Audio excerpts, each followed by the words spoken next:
CPE Cisco Tanaville niena nisan'ireo mpiadina hiatrika ny fanadinana.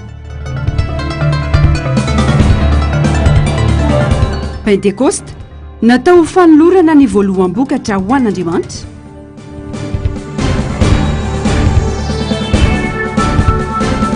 Fifidianana solombavam-bahoaka antenana hiakatra mitany ifandraisana anjaran'ny mpifidy hoy ny CENI. Faltafaraka aminao indray tombokilasy tombovavy ato anatin'izao fotoana ny fampalalam-baovao izao manatitra ny arabany manasanao anaraka ny vaovao hatramin'ny farany. Vaovao manodidina ny fifidianana avy hatrandry tsy azo leferina ny fandikan-dalàna sy kajikajy maloto ny mpitondra. Angatana tsy misy fepetra ny anafoanana ny vato ho azon'ireo kandida ny volomboasary nanaova ny mpitondra fitetezam-paritra sy fitokanana zava-bita hoy ny firaisan-kina Androantany Vaingan-drano. Fanadihadiany Java Andriamaefasy Tahiriniana.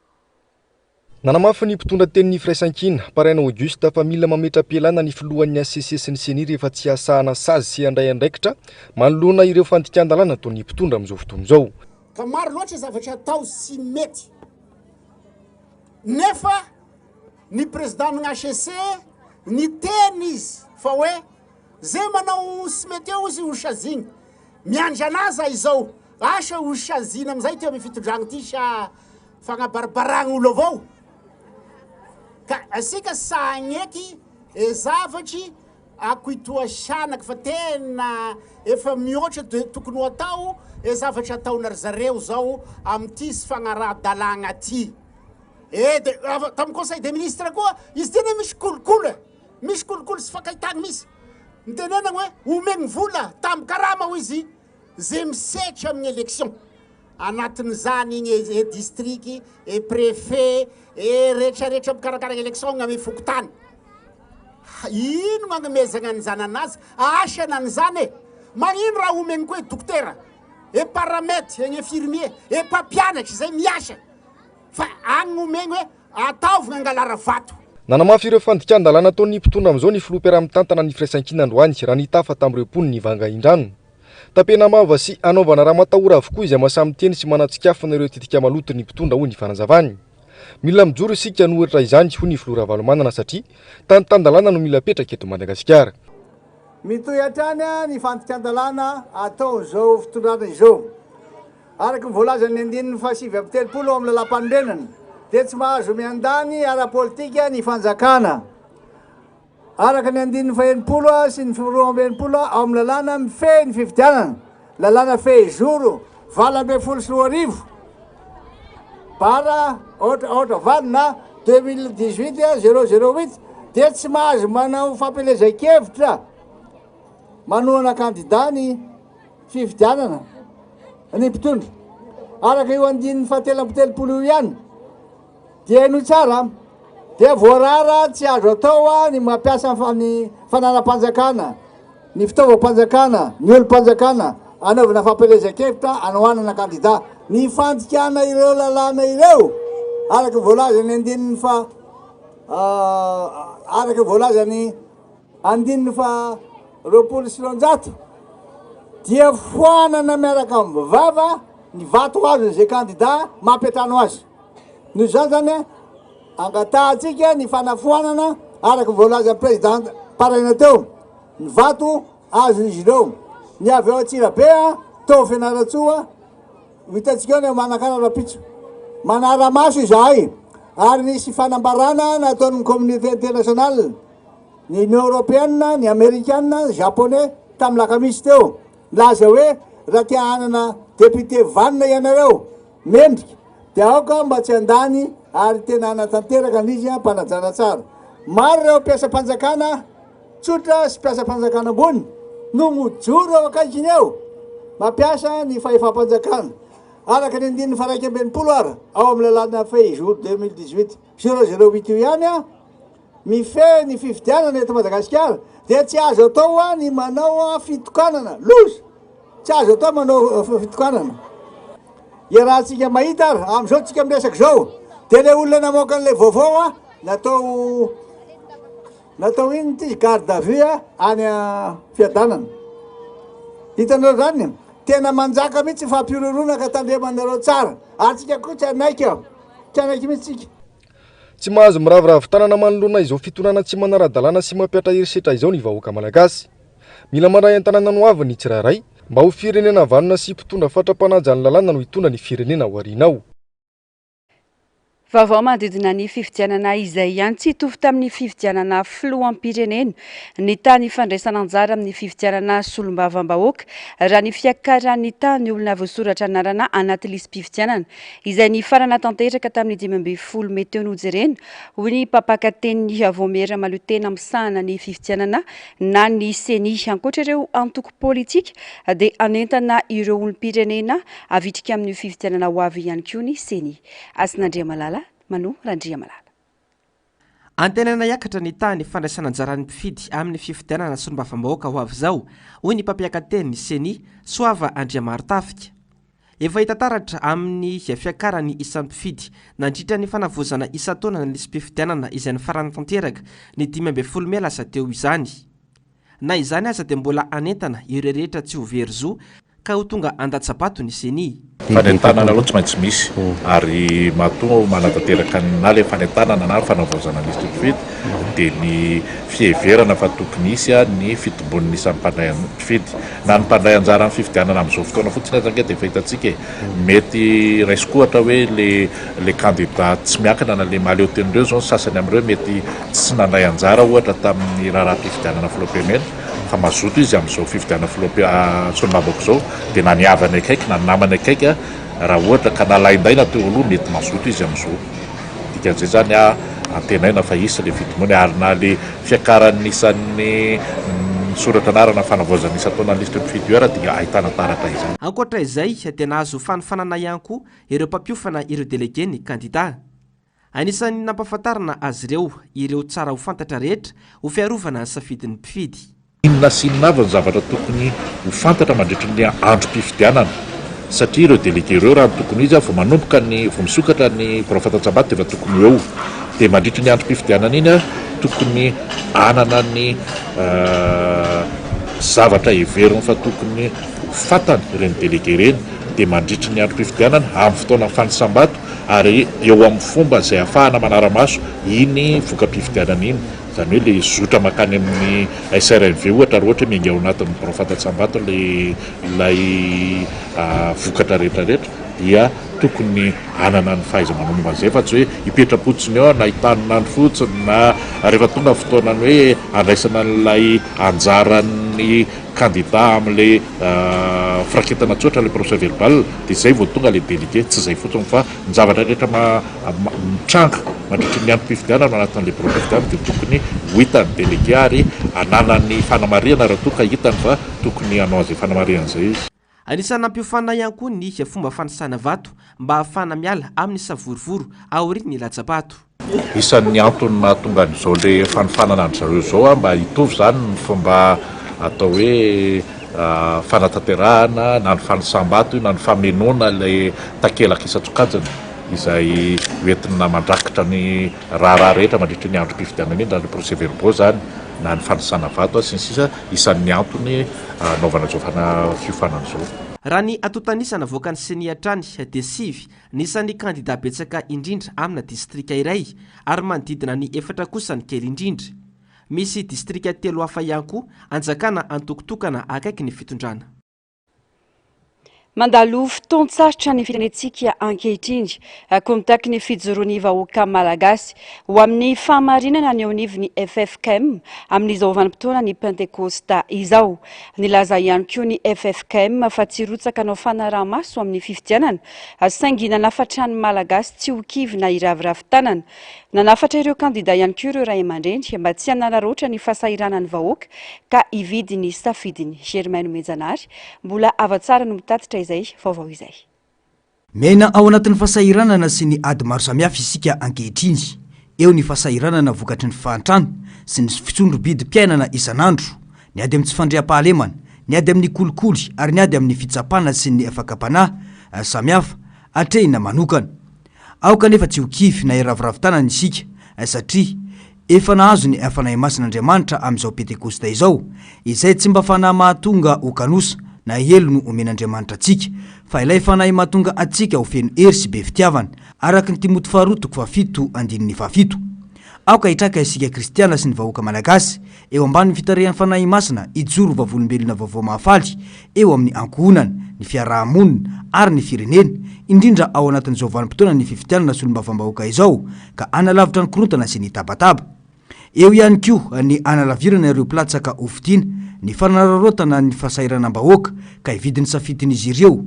amin'ny zavatra hita maso na omena fampanantenana pokaty. Iveloma mandrakariva ny fahamarinana avy amin'ny fanahy masina izay manampy antsika iady amin'ny kolikoly sy ny fanararotana ary ny fasairanana rehetra indrindra ho antsika mpikirakira fifitianana isan'ambaratonga. Fa rehefa tonga ny fanahy fahamarinana dia izy no itaridalana anareo ho amin'ny marina rehetra. Ny fiangonana miombona ato anatin'ny FFKM amin'ny mahampaminany azy na de tsy hirotsaka amin'ny fanaraha-maso ny fifitianana aza dia mezaka atrandy anoho ny fitaizana sy ny fampianarana antsika amin'ny alalan'ny andrimaso FFKM mba ahatonga antsika olom-pirenena sy olom-piangonana vanina. Misaotra antsika ny amin'izay efa nandraisana ny fampianarana natolotry ny fiangonana ary ny mbola anohizantsika ankatoy izany. Koa manainga antsika indray anio isafidy ny iombi-piainana sy anaiky ho fenoy ny fanain'izy tompo. Ankalaza tsy hoela ny faha-480 taona ny foloalinda malagasy sy ny nazahoana ny fahalevantena isika. Koa manainga antsika vahoaka anandratra atrany ny fanajana ny aina sy ny fitiavatany razana. Miantso amin'ny fanamafisana ny fitorana ambavaka ny firenena koa ny FFKM araky ny tenin'ny tompo hoe raha ny oloko izay nantsoina amin'ny anarako no avy aneritena ka ivavaka sy itady ny tavako ary ala amin'ny ratsy fanaony dia miaino any an-danitra aho ka amela ny elony ary ahasitrana ny tany. Araky ny tantara faharoa toko fafito andininy fahefatram-bifolo. Fanampanantsoina teny amin'ny sampana misana ny elokabevava teny fiadanana ny alakamisy ariva lasa teo i Patrick Rarimanana mpizara vaovao amin'ny tambazotra Antserasera. Mpanao politika rehefa kandida ho filoham-pirenena raha ny loharano-baovao iray atao amin'ny tambazotra Antserasera no ady adina noho ny fiparitany fandaram-potoana ny filoham-pirenena mikasika ireo fitetezam-paritra ataony i Patrick Rarimanana voalaza fa saripady sy tsy tokony hiparitaka izany fandaram-potoana fitetezam-paritra ataony filoha izany. Raha ity vaovao ity hatrany dia natao famitorana rivotazona tsy hafanody fa natao andro maso na garde à vue teny fiadanana hatramin'ny takariva ny alakamisy noho izany i Patrick Rarimanana. Pejiny finoana kosa indray samy anana ny fandaram-potoanany avokoa ireo fiangonana rehetra ho an'ny rampitso andro Pentekosta. Fotoana fanamafisam-panekena sy andraisana ny sakramenta dia ny confirmation sy ny batisa. Avasarobidy sy masina ho an'ny fiangonana kristianina izany indrindra fa amin'izao andro Pentekosta izao hoy ny pastora Teodorika Rajaonary mpitondra fitandremana amin'ny FLM ambavady tokana Itosy. Germain Mejanary mbola avatsara. Fanaterana voaloham-bokatra ny Pentekosta ho an'ny zanak'Israely razoina ny testamenta taloha. Saripady ary tena zary lasa fomba fanao izany ao amin'ny soratra masina. Mifono zavadalina ny Pentekosta indrindra fa amin'ny faminanian'Andriamanitra amin'ny hoavin'ny zanak'olombelona hoy pastora Teodorika Rajaonary mpitondra fitandremana ao amin'ny FLM ambavady tokana Itosy. Fa ny Pentekosta mantsy dia teny vahiny izy io, teny grika. Fa rehefa atao amin'ny teny malagasy ny teny hoe Pentekosta dia atao hoe fahadimapolo andro, zay ny dikany zany. Pentekosta io ny dikany dia fahadimapolo andro ka fahadimapolo andro aoriana Paska ilay izy. Fahadimapolo andro aoriana Paska moa dia vanim-potoana iray antao hoe nitsanganan'i Jesosy Kristy Tompo tamin'ny maty, ho famonjena sy fanavotana ny olona indrindra tamin'ny fahotany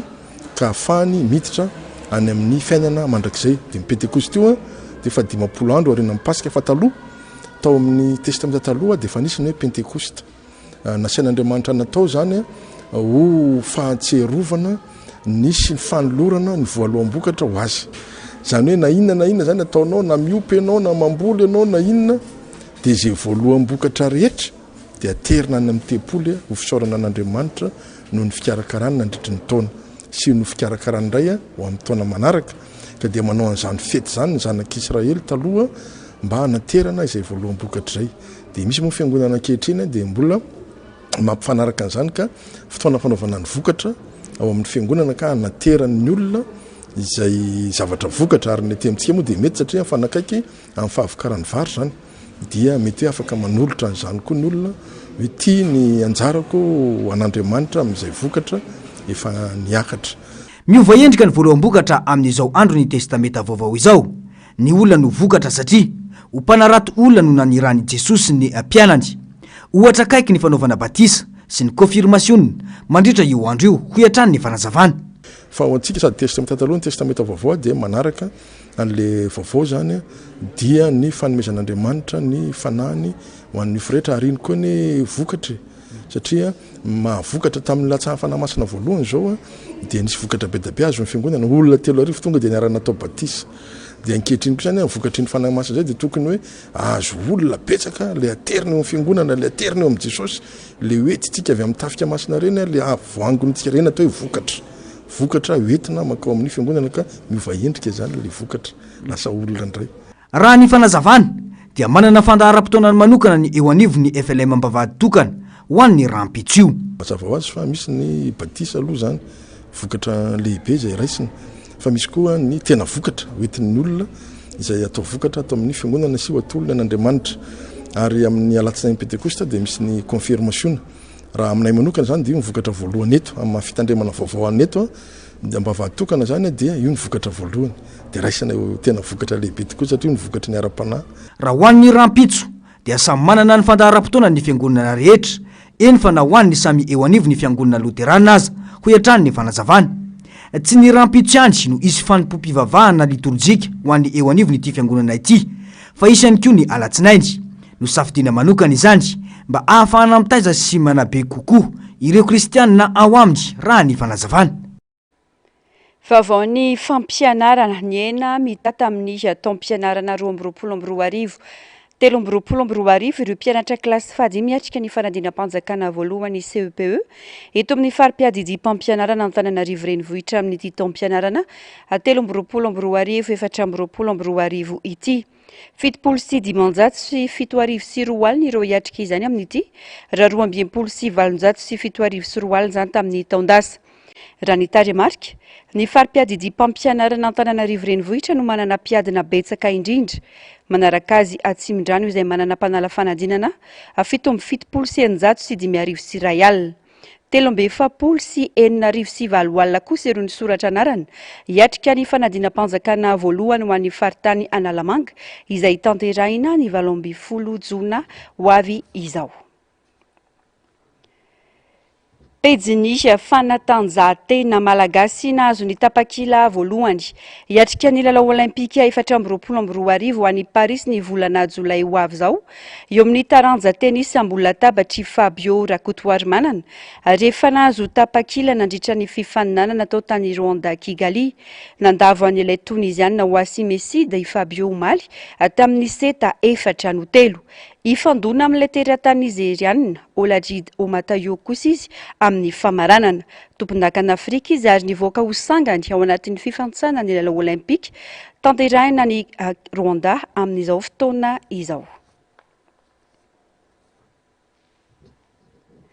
Maresaka avy any ivelany namon'olona 4 indray ny fanafiana nataon'ny Rosiana ny Kharkiv. Olona efa iray alina nafindra toerana raha nitatitra nataony manampahefana any antoerana manohy mandroso manafika ny faritra avaratra atsinana ny Kharkiv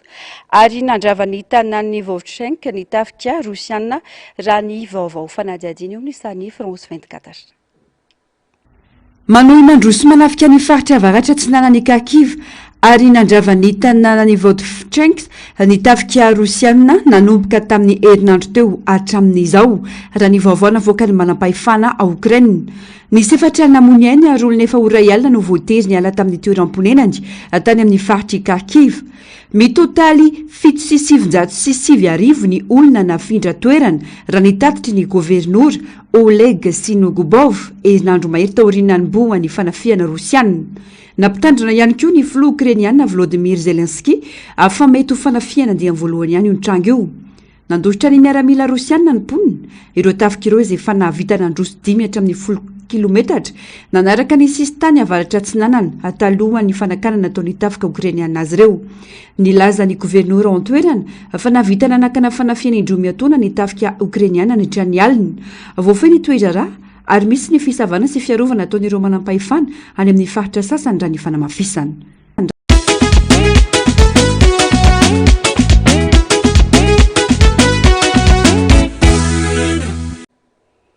fanafana ny fandraisany vahoaka ny vaingan-drano ny vondrona firaisan-kina androany nandritra ny fitsofandrano io kandida ny firaisan-kina ny antoerana Joasy Eleonora sy ny préalistra amin'ny Shelimpy voarana ny vahoaka ny vaingan-drano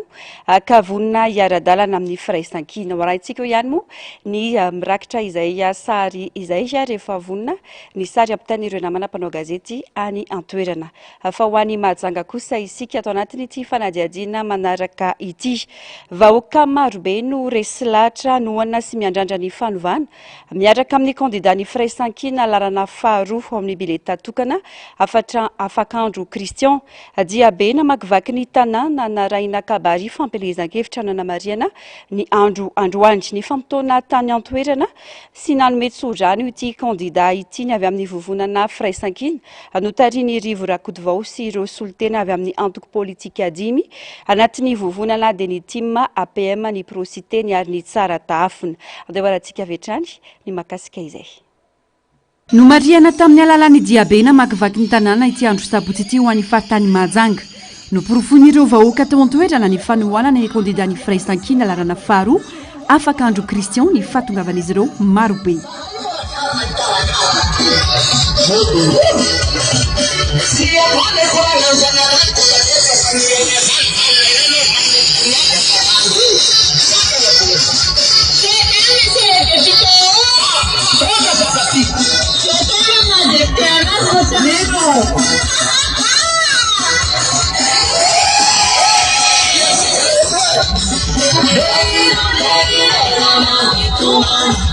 rehefa izay dia ny fampitona manoloana ny Notre-Dame ny rehetra fotoan-dehibe ny fampiresahana sy ny fanakalozan-kevitra natomboka tamin'ny fotoam-bavaka ny fotoana ary narahina kabary ny fandimbiasany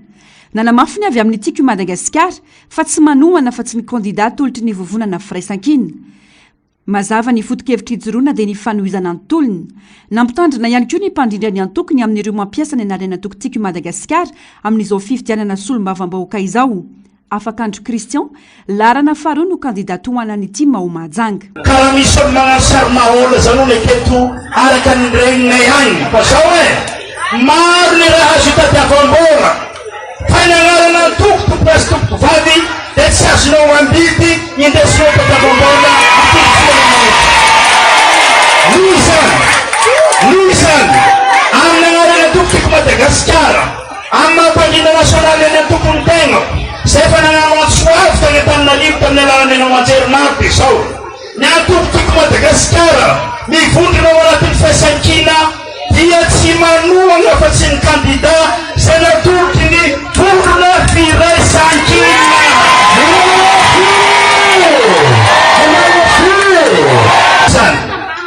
anaresa miantanagna eto fankahay raha misy ao hitanareo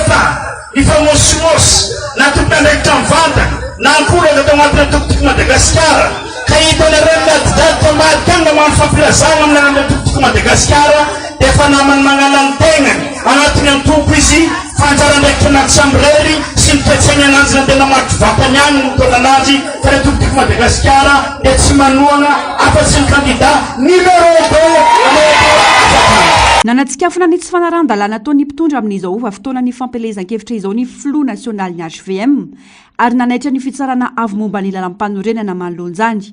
tsy azo omena ny mpitondra mpanitsakitsa-dalàna ny fahefana fa mila olona mijoro ho an'ny tanindrazana voalaza lalam-panorenantsika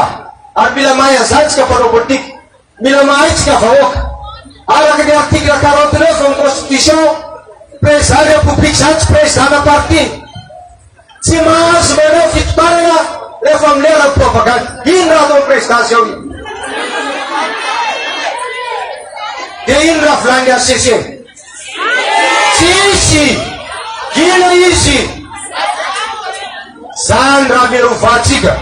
tsika mirolo vaovao mila fanivana paseky zay raha karaha zany tsy vita ny kobakambava toy ny ataon'ny sasany ka rehefa fotoana ny fampelezan-kevitra tahaka izao vao iseho vahoaka na nasoa vahoaka ny kandida Afakandro Christian fa iady ametraka ny tanotan-dalàna sy ho an'ny tombontsoany maro anisa hoy nambarany tsy maintsy miteny manatsikafona ihany koa manoloana ireo tsy mety ataony mpitondra dia aza mavady aza mamita vahoaka raha saisany milatsaka amin'ny agnarany fa tsy mavandivandy tsy masaky mamory vahoaka raha tsisy artiste tsika tsisy artiste naloany zero nareo karakory maro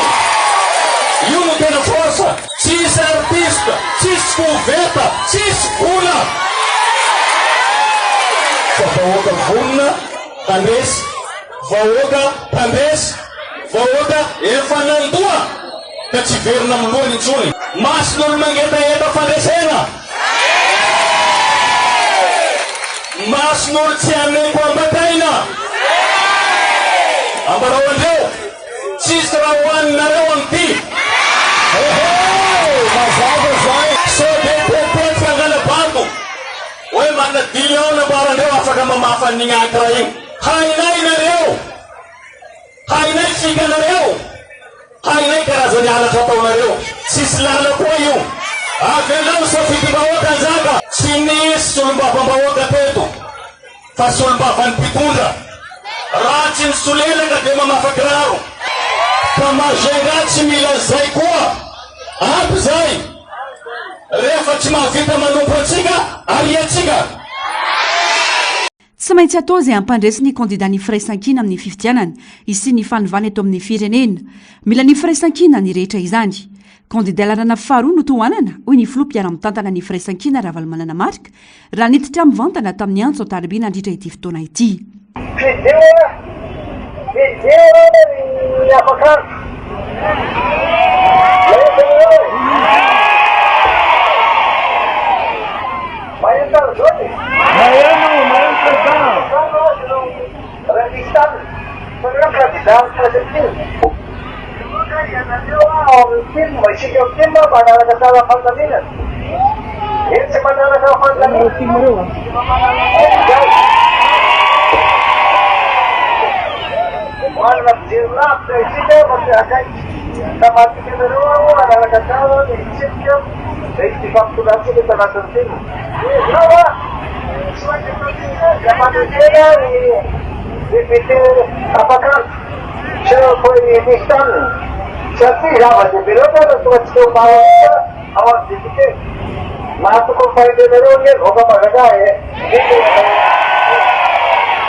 resy lahatra ny maro anisa fa anatin'ny firaisan-kina no azona makany amin'ny fandresena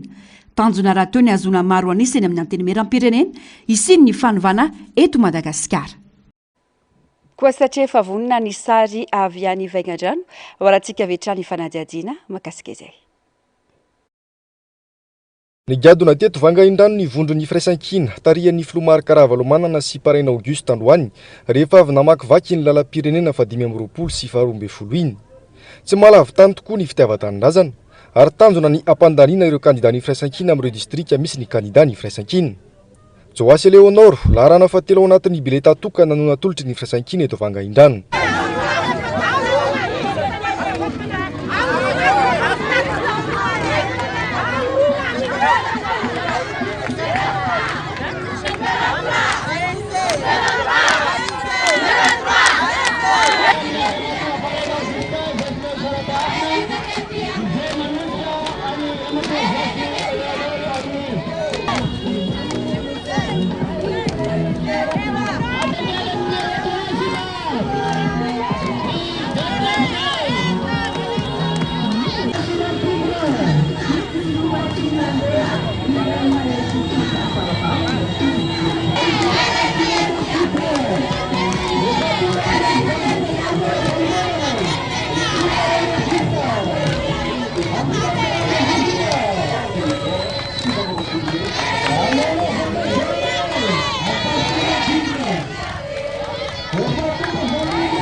tsy nisy fampandrosoana vanina nataon'ireo mpitondra ankehitriny teto amin'ity distrika ity ho ny kandida ny firaisan-kina eto vangain-drano Joasy Leonor nijanona ho kobakambava ireo fampanantenana marobe natao tsy mikoso maso ary tsy matao masomena ny tenako i Joasy Leonor fa vonona trany ziady ho an'ny tombontsoan'ny distrika izay efa navoafidy ahy nandritra izay dimotona izay nanome toko ny tena ny favonina trany sy hitondra ny marariny vahoaka ka mba tena azo ny anjara fampandrosoana ho azy ny vahoaka ny vangain-drano fividianana solombavam-bahoaka hitondra ny zakany vangain-drano akan'iny fa marary isika sy nataony fampandrosoagna asikane nitaka solombavam-bahoaka nambara anazy marina etoa isika amin'ny kianza sy manara-penitra avy tatoa nga igny amboariko manara-penitra izy ty vitagna 5 tao da mbola itoa avao sika seka sika ny vandivandesagny akoho izany koa nampagnatanay nagnorinasa ho any tanora iagny anazy asa tamisika tetoa sa nampagnatanay nasika lakilasy manara-penitra da mbola sy manara-penitra avao koa io ny raha mahazo asika netoa izy ny rony président paraigny agny kanigny la indreo amin'ny gouvernement tao e premier ministre sy sa magnisaky ny simbazaza io la ao iao Yandry Razoel koa da sy sa magnisaky atoa la etoa iao vandivandindreo le rotrogny igny avy atoa Yandry Razoel ka izy zanagny io gn'asika sy sa avy etoa nampagnatera raha pokaty sy mainsy takisika razarasika ne sy mainsy takisika ny fampandrosoagna ny vangain-drano sy mikosy maso amin'izany aho satria nametrahanareo fitokisagny da tonga ko agny etretresika no maray tonga agny etaetasika ne ary sy miaigny isika lasa afapo lasa tateraka fampandrosoagna tanasikany lasagny izy da efaky sika nagny satria ho azo sika ny maro anisa sy ho azo nio fitondra io asanake maro anisa fa amisika naty ho tateraka fampandrosoagna tany sika numéro 3 avogna sika ne 70 taogna mifidy ambara sika izany satria ny 70 tao miakatra mahadinidiniky mahamotipotiky mahafantatry ny safidy mahasara ny tany mahasara ny taranaky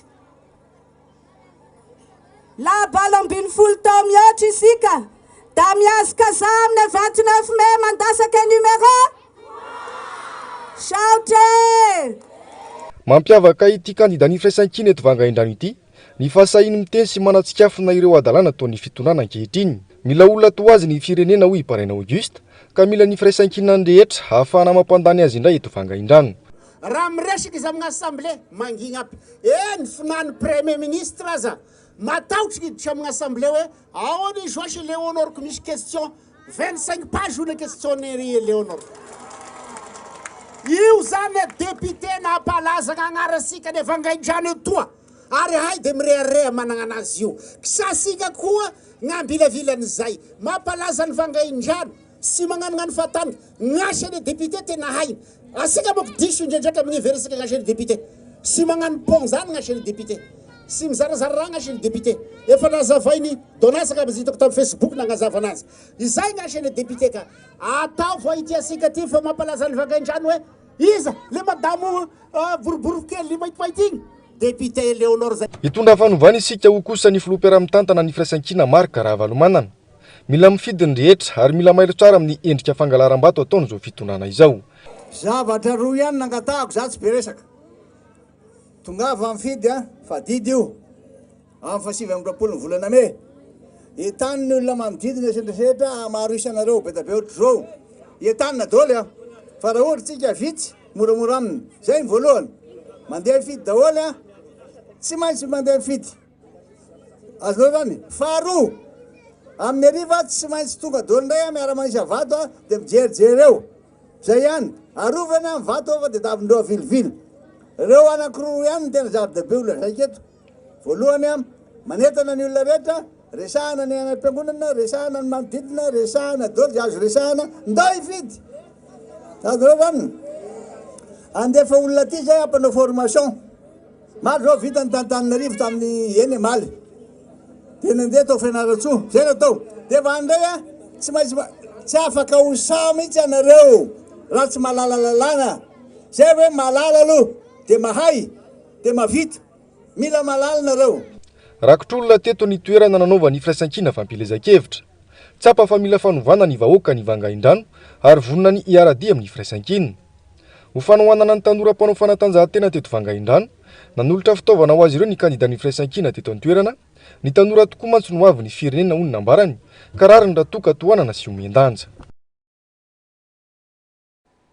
Iverina eto Antananarivo isika atao anatin'ny ireto vaovao manaraka ireto. Fokontany telo ao anatin'ny boriboritany faefatra no nanohizany kandida Rinary Andriamasinoro ny fampelezan-kevitra ny androany. Atao anatin'ny fanentanana sy fifankatiavana no naresan'ireo mponina azy nandritra izany. Izy irery ihany no fanantenanay hoy ireo mponina tena an-toerana nanangona ny vaovao. Germain Mejanary sy mbola avatsara. Dia tia amin'ny fokontany ankadi-bahoaka Antsinanana no nanohizany kandida mitondra ny larina voalohany ao amin'ny bileta tokana eto amin'ny boriboritany faefatra Rinary Andriamasinoro ny fampelezan-kevitra.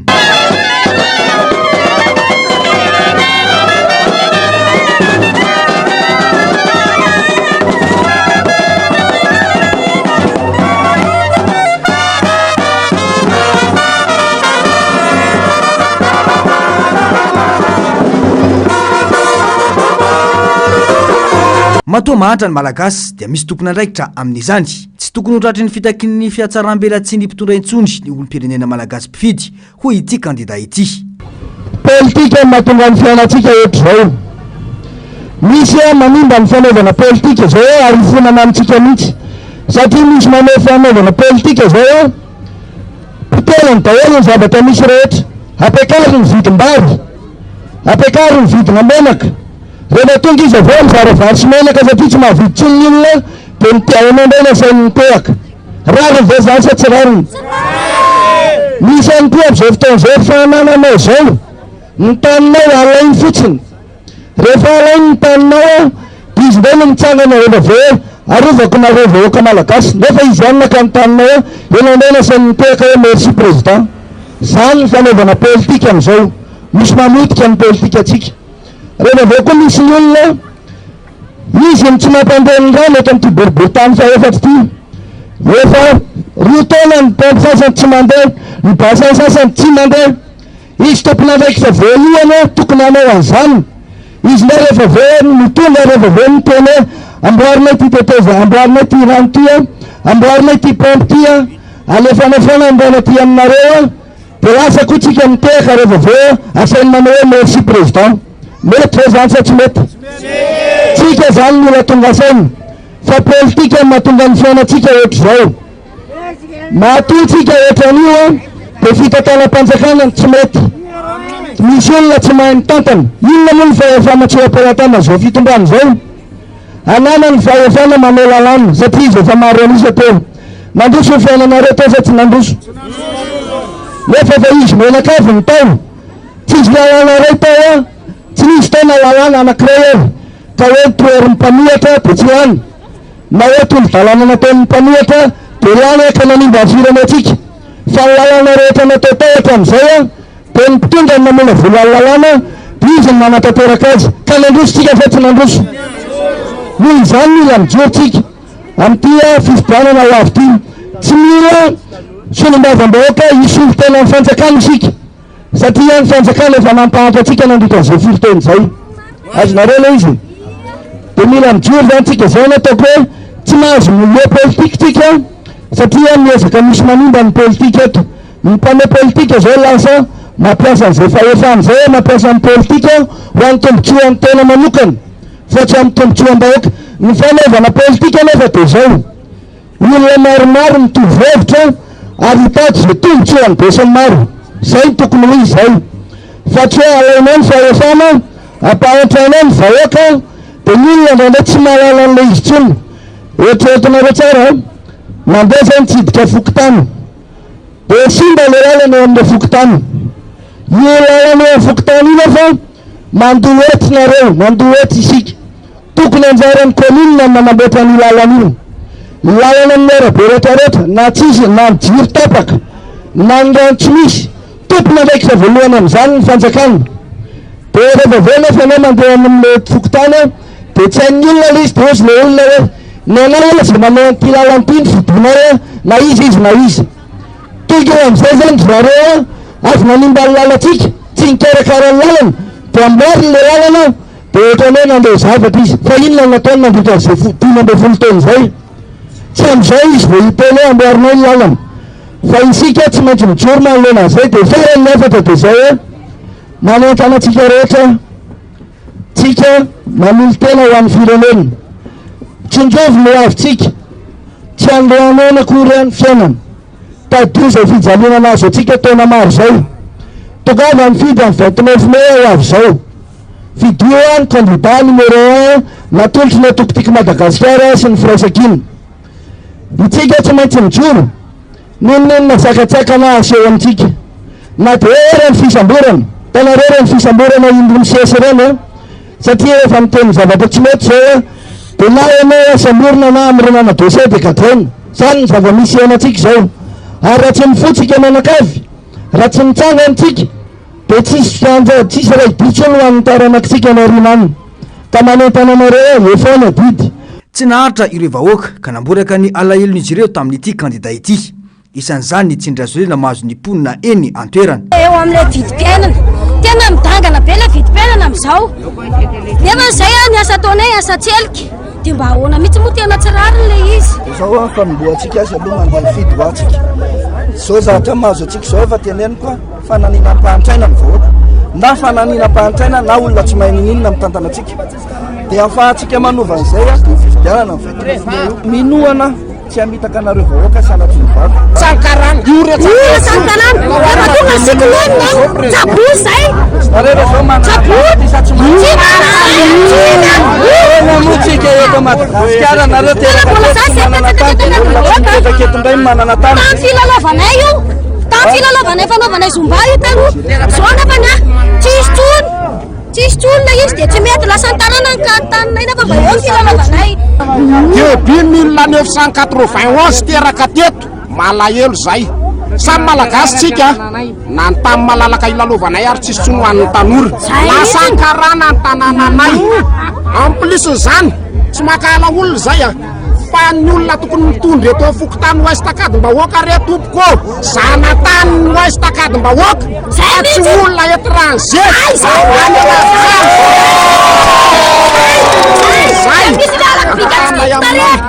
tanay aminao monsieur le député rehefa tonga eo ampitantanany anao député anao a tonga de le fokotany oestakadimbahoaka averenao aminay président Emmanuel fa io mavitana tsapa nandritra ity fotoana ity fa mahatokony kandidarina Randriamasinoro ary miandrandra azy ny mponina ao amin'ny boriboritany faefatra mazava ny afatra nataon'izy ireo androany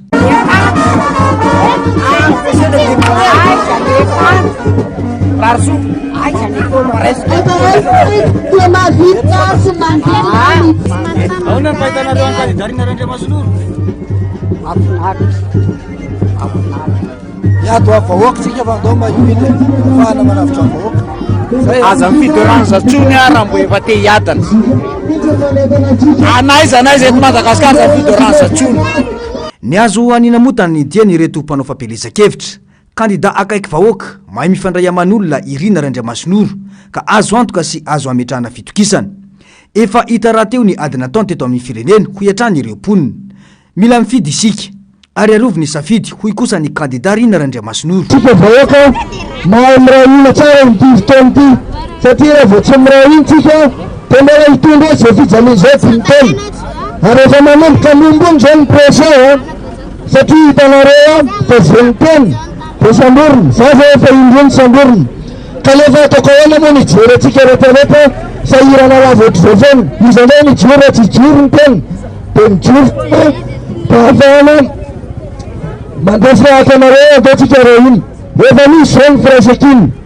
satria efa mitambatra zao miray ina daholo fioravany manana sy tena andrena soloneko eo rajonary mampiano tare leguste baba satria tsy te hijery mba tsy hoavin'ity firenetsika ity misy antsika vahoaka ihany koa tokony miray io asehoantsika amin'ny 29 mai io any firaisan-kinatsika hoatsika boriboritany faefaka manokana dia ny candidat firaisan-kina natolotry natokotiky Madagasikara rina Rendriamasinoa Mofidina aza matahotra rehefa fa olona daholo any fitarainana tety raha ny vitandreo any nanao azay fitarainan'izay hatramin'izay efa vita an'izay fa matotsy nataony na tsy tiany vahoaka malagasy na tsy anyle izy noho izany atsika mijoro mba ahafahantsika manavitra ny fivirana ty dia tonga avy daholo fiba 29 mai avizao kopakopa tanana tsika aravona ary fifandraisana ampota amin'ny kandida no tazana nasehon'ireo mponina tamin'ireo fokotany izay lolalovan'ny rina androany azona iantoka hoy ireo mponina fa kandida hitazona ny teny nomeny ity kandida ity resy lahatra arivo namerina ny feno rahalambomanana eny amin'ny lapan'ny Tsimbazaza ny olom-pirenena ao amin'ny boriboritany fahatelo izany dia azona mitondra fanovana ho an'ny isan-tokantrano ny vahoaka ao amin'ny boriboritany fahatelo Asin'Andriamalala Mano Randriamalala nampiseho tanjany androany ny kandida ny firaisan-kina ao amin'ny boriboritany fahatelo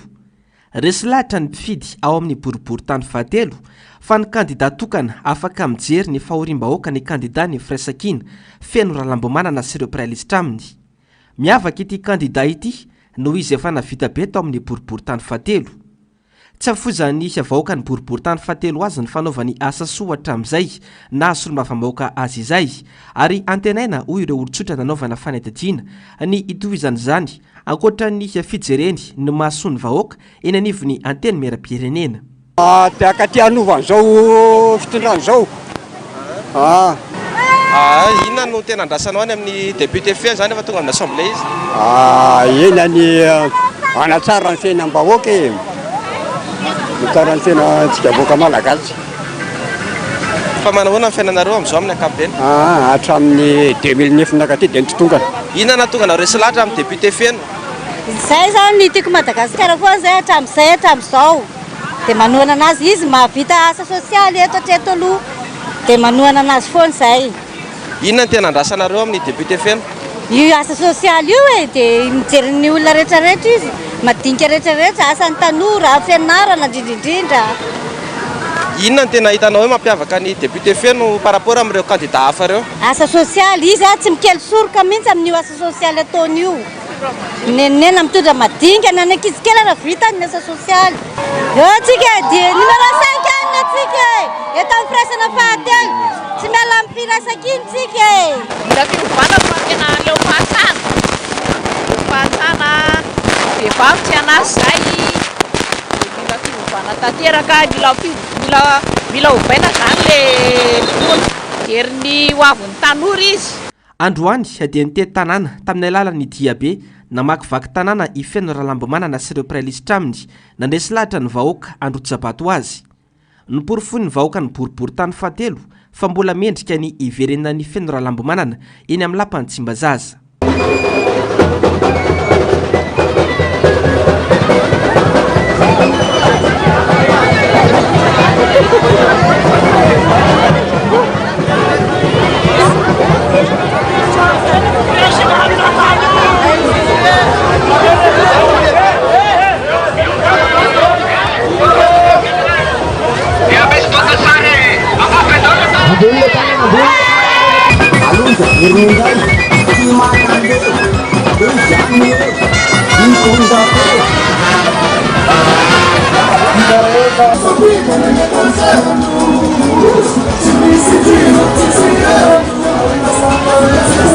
tsy aivina falarana fahadimy ao anatin'ny bulletin tokana ifeno rahalambomanana sy ireo mpirailisitra aminy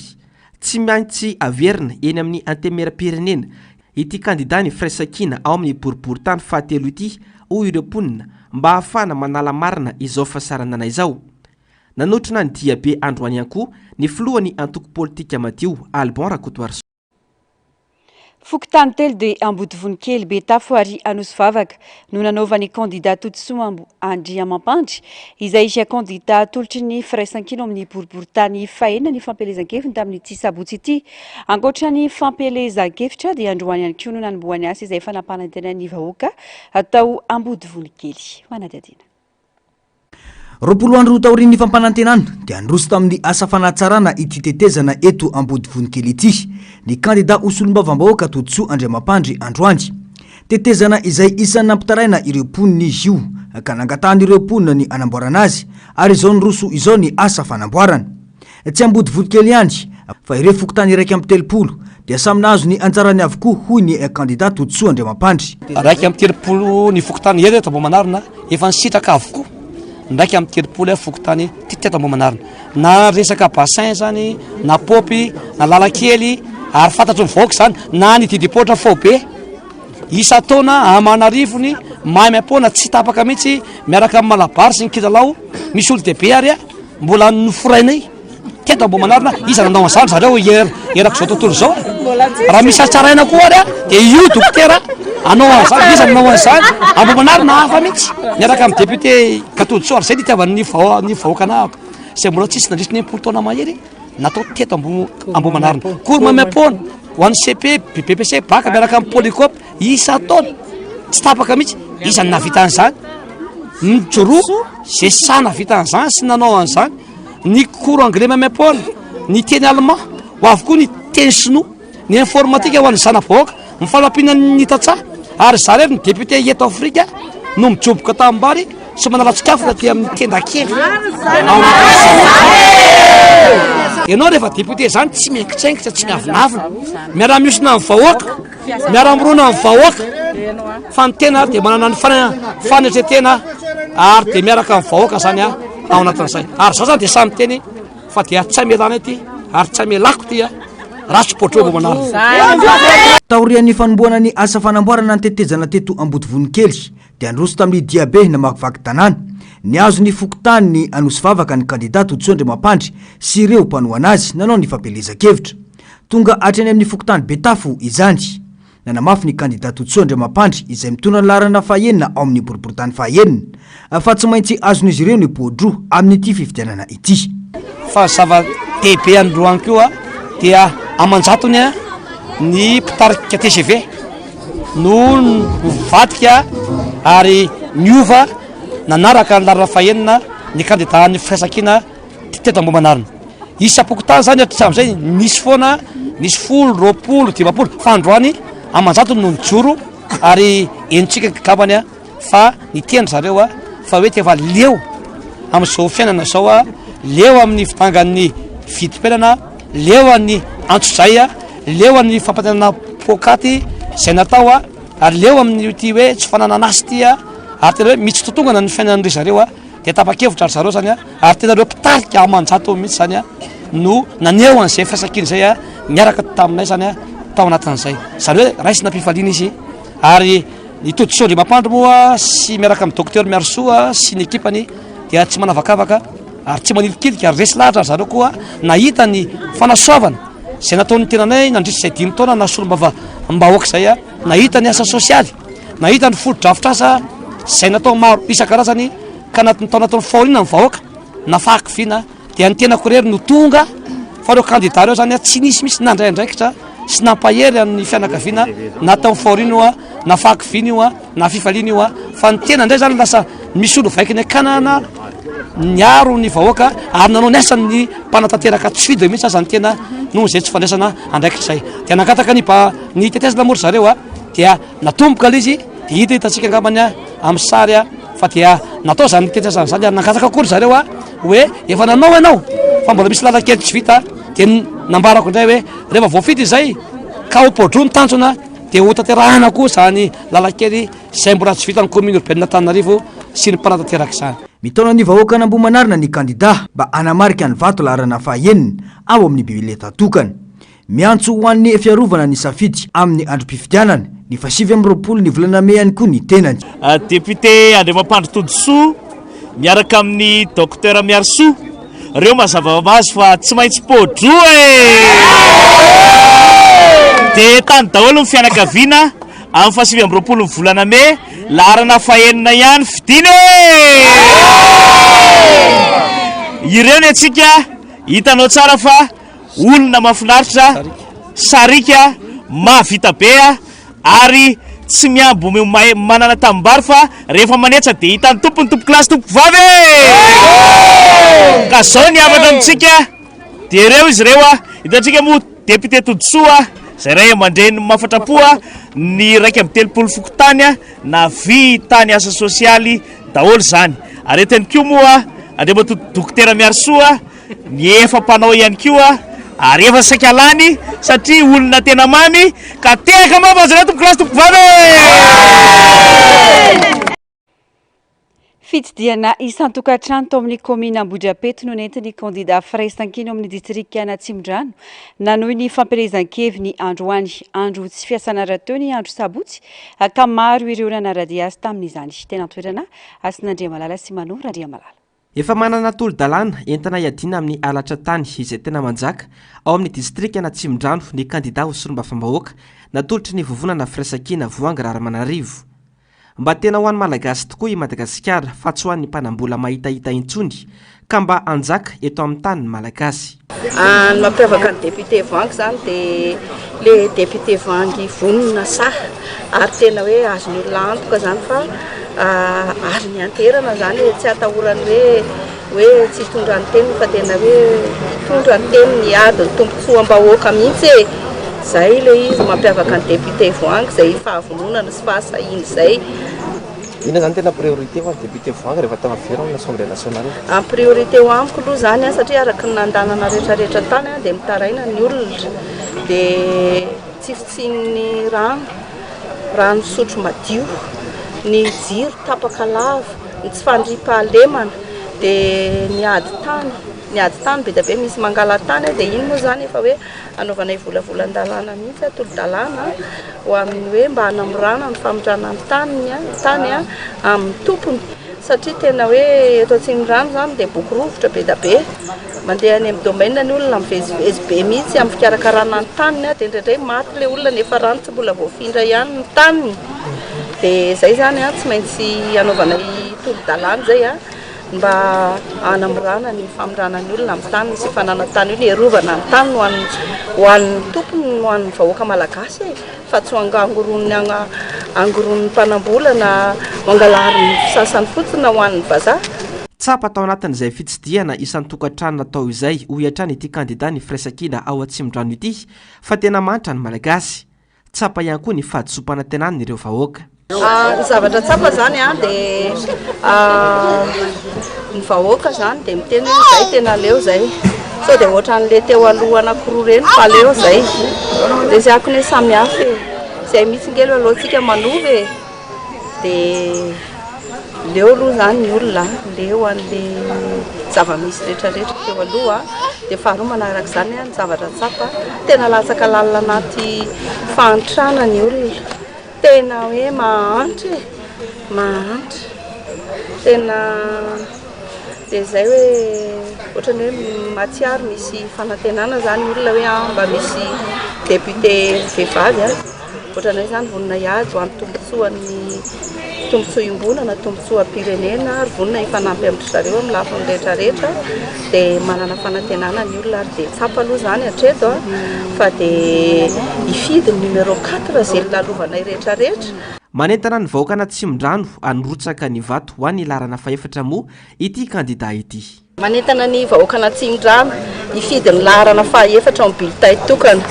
fa député Voangy député vonona sa iady ho an'ny tombontsoam-pirenena ny tombontsoan'ny vahoaka Natsimondrano manokana. Androany dia niteny amin'ny cité Itosy sy ny commune Ambohidrapeto Itosy no nanaovana ny fitetezana isan-tokantrano ho fandresen-dahatra ny mpifidy no kandida Voangy Raramanarivo no tronon'ireo mpombazy sy ireo ben'ny tanàna aty miarady aminy.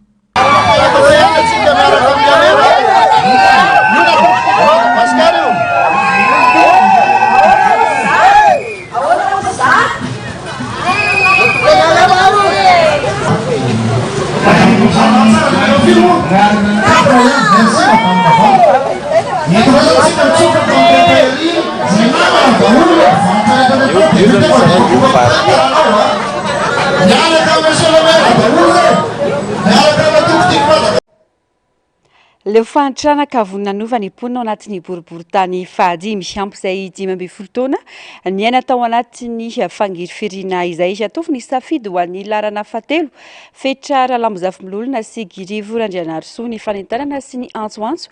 teny amin'ny fokotany maro nanaovana fidinana ifotony fanadiadiny eo amin'ny sary sy riantsariny Andrira Kotomalala.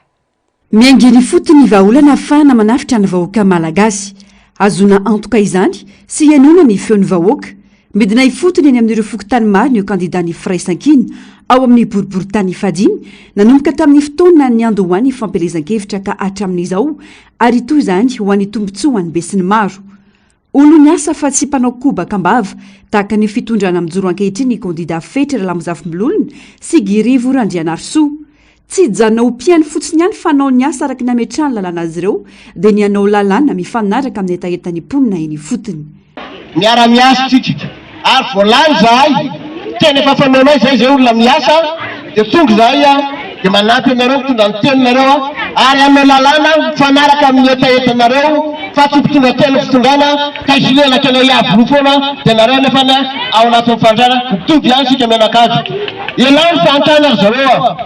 antsiry tanteraka mihitsiny tsy azakena itony satria nareo malagasy ny tompony ty tany ty vazaha ny tompony firenena zao fotoa zao nationalité vazaha io rangahy io aza tokany akanga tsara soratra fa reny mikefokefoka fotsiny fa rehefa mikopakely na tonga dia tapaka. Ampy izay 12 taona ny aretan'izay no fanazavana mila mijoro sy mifoha amin'ny torimaso ny vahoaka malagasy ka ifity ny kandida firaisankina izay any vahaolana. Misy solution atolotra ianareo tsy ampy fa zay 12 taona izay le miteny aminareo député fetra député aperinasa avy amin'ny tim dia izao no afatra fanontaniana petraka aminareo tsy ampy ve zay 12 taona nampiasonana antsika teto zay inona ny tsy nampanantenainantsika nanomboka taorian'ny fanonganam-panjakana zay nataon'ireo olon'ireo tamin'ny 2024 fanonganana hoe aho